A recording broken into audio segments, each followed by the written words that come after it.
Well, hello everyone, and welcome again to our Enneagram study on the road back to you. We are going to be covering ones today. So I hope that y'all have had a great week.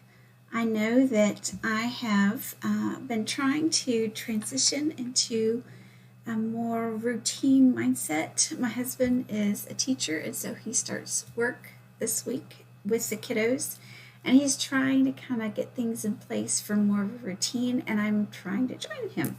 So that's a little bit of a stretch for me because I tend to have a more modified, relaxed schedule, and I'm trying to support and encourage, and at the same time, help my discipline.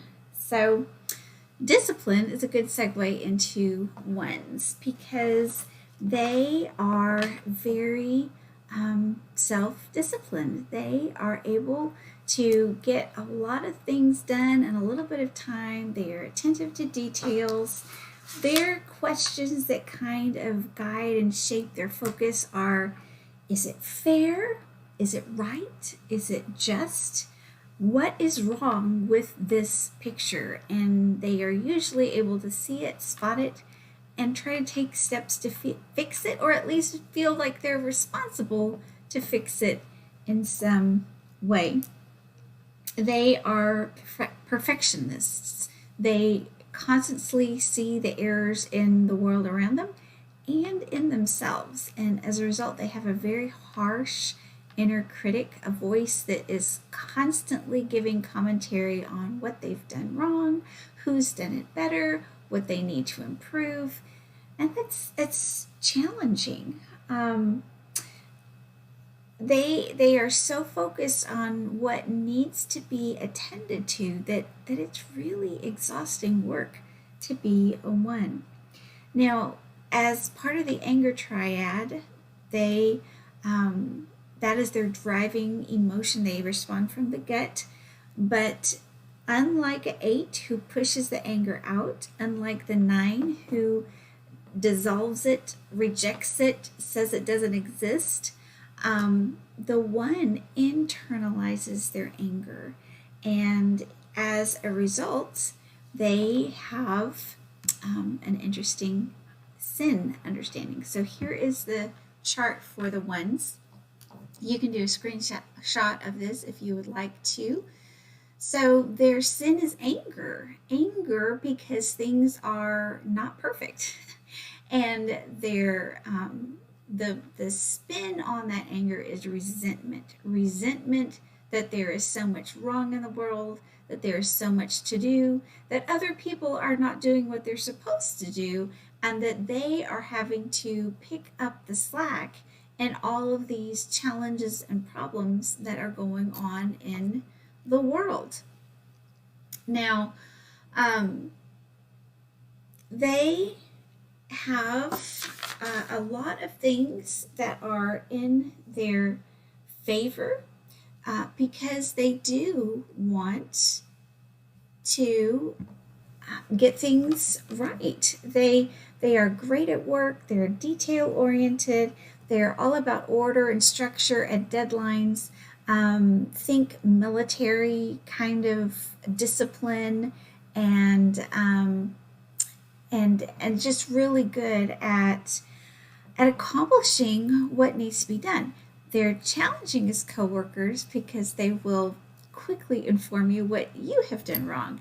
And if they are in a leadership position, they often don't realize that their criticism is very disconcerting to those who are under them because someone who is looking to the boss for encouragement or praise, a 1 is not usually able to give that. A healthy 1 understands that that's important, but in growing edges, 1s tend to have a difficult time giving praise to other people.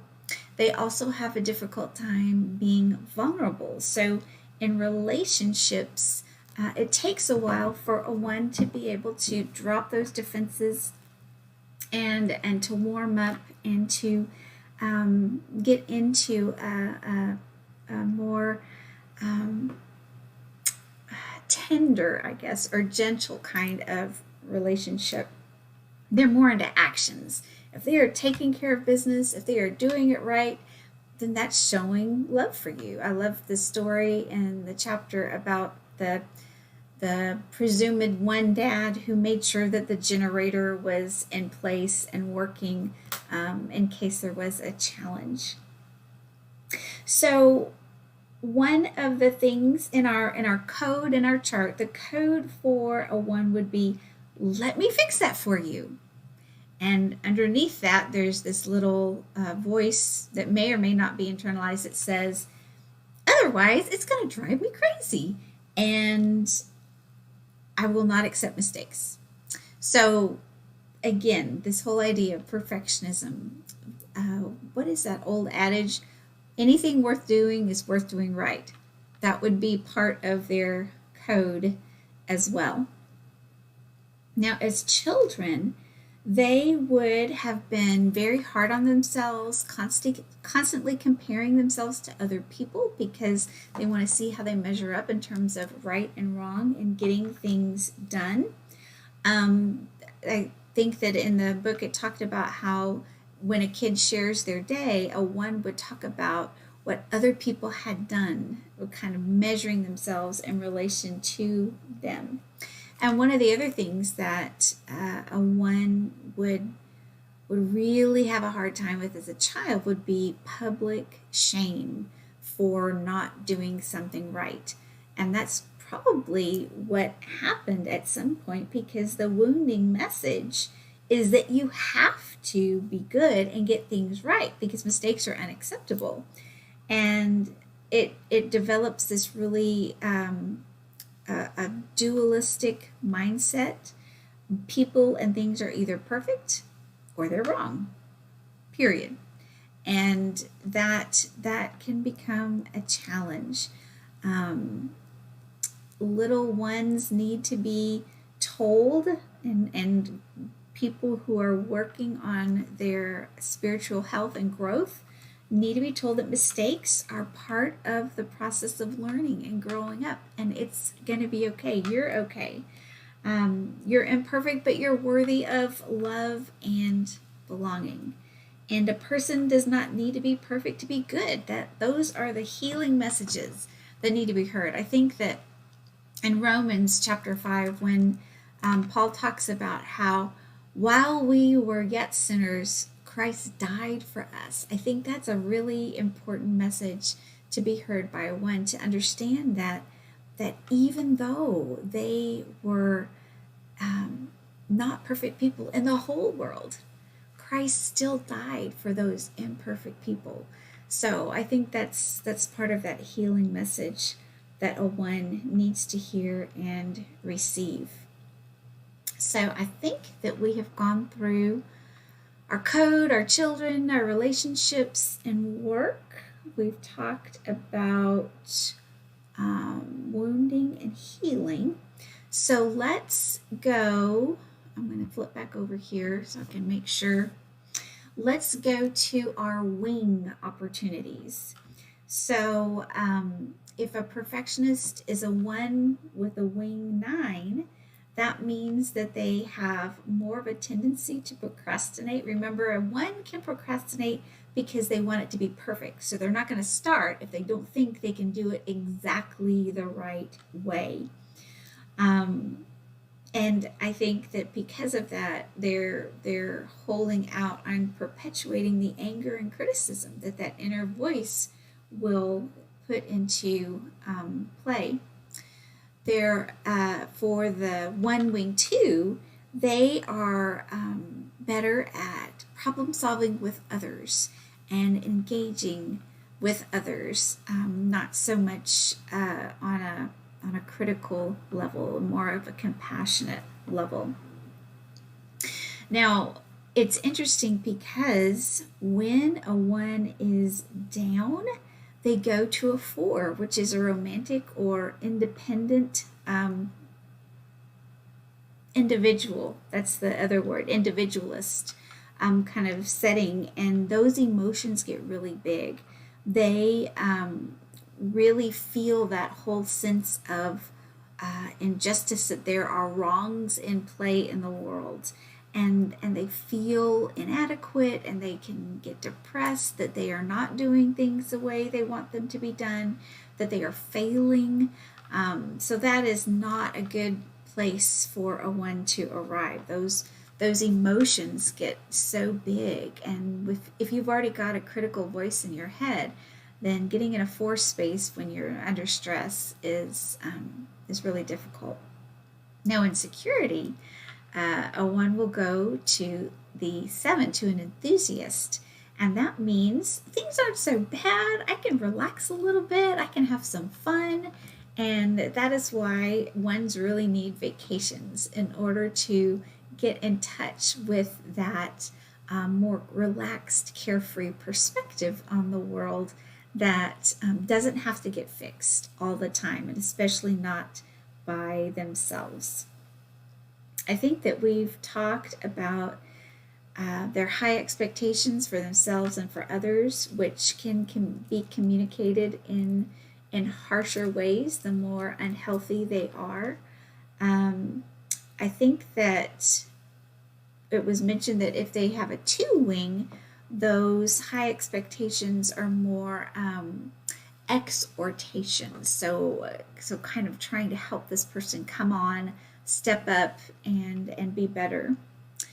1s do not receive criticism well because they're already criticizing themselves. So helping a 1 to see that they can do better, they've got to be in a good place to receive it. Never in public. Never call out a 1 in public because it's bad, and they will get angry and defiant and resistant, and it's much better to offer those words of criticism in private. And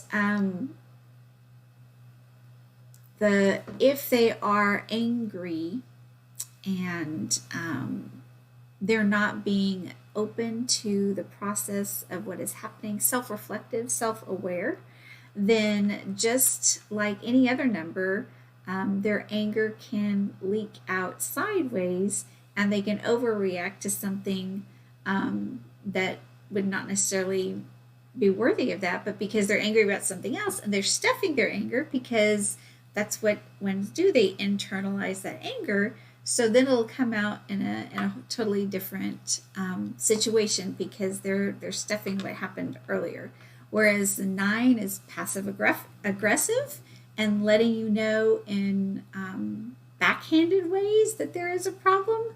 The 1, because they stuff and internalize, and it's usually about them, their anger can come out in explosive kind of ways, but it's kind of misplaced because they don't understand really how to handle anger that's not at themselves. So they're mad at themselves that they're mad, that they're not handling the situation the way it needs to be handled. So it's an interesting loop that they get stuck in. Let's see. I am trying to think if there are other things that I need to review. So I'm going to come back over here and look at that. Talked about wings, and I think we've talked it. I think we've done it. So just a couple of announcements here. Our next Zoom is going to be Wednesday. We're going to be looking at biblical characters that appear to be 1s. And remember, this is challenging because we don't know the real motivation. We can kind of get a sense of context, but we'll try. We'll see what we can do. I will send out an outline for what's to come. I got a recommendation that would be helpful last week, so I'm going to do that. And if you missed last week's Zoom and you're on my email list, I will be sending that out today if you haven't already received it. So there was a quote in this chapter that is going to be really, really important to us as we move through our study. And I think it's a word of wisdom that we can internalize um, for our growth. It's on page 95 and it says, "We can't change the way we see. We can only change what we do with what we see." So, in other words, our responses. We can control our responses to how we are put together as people. And that is that self-awareness that we talked about, increasing that so that we can be our best healthy selves and not get lost or trapped in those unhealthy levels of interactions and relationships. So, have a wonderful week. Be blessed in your growing, in your giving to others, and I'm creating a word in your gracing, and how you are able to interact with grace with those around you. So I will see you